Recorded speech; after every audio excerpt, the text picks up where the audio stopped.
Hello friend, তোমরা সবাই কেমন আছো? আই হোপ তোমরা ভালো আছো। আর আমিও কিন্তু ভালো আছি। এখন যাচ্ছি মায়ের সাথে ফটোগ্রাফারের কাজ করতে। তোমাদেরকে কালকেই বলেছিলাম আমি হচ্ছি ফটোগ্রাফার। তো এই দেখো টোটোতে বসে চললাম আমি নিজের কাজ করতে। আজকে কিন্তু ফার্স্ট টাইম আমার সাথে আমার মা যাচ্ছে আমার কাজে। এই দেখো ফাইনালি এসে গেছি টাউন হলে শ্রীরামপুরে। আমার ক্যামেরা সেট আপও ডান। তোমাদের এবার হয়তো কোয়েশ্চেন আসবে যে আমি ফটোগ্রাফি কতদিন করছি বা কিছু, ওইটা নিয়ে একটা আলাদা করে ভিডিও বানাবো। আর আমি কিন্তু 1 ইয়ার ধরে ফটোগ্রাফি করছি। আর এই দেখো ফাইনালি নাটক শুরু হয়ে গেছে। অসাধারণ লেগেছিলো আমার দেখতে দেখতে দেখতে কিন্তু আমি মানে 150-200টা তো ফটো নিয়েছি। আর আমার কিন্তু এই কাজটা করতে খুব ভালো লাগে। আমি কিন্তু জাস্ট 18 যখন ছিলাম তখন দিয়ে কাজটা করি, আর এখন আমার 19 মানে 1 ইয়ার হয়েছে।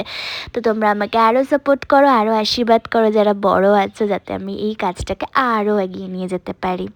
এই দেখো ফাইনালি শ্যুট ডান। মায়ের একটু ফটো তুলে দিচ্ছিলাম আর নিজেকেও একটু দেখাচ্ছিলাম যে আমাকে কীরকম লাগছে। তো তোমাদের কেমন লাগলো অবশ্যই জানাবে। আমার ছোট্ট গল্প।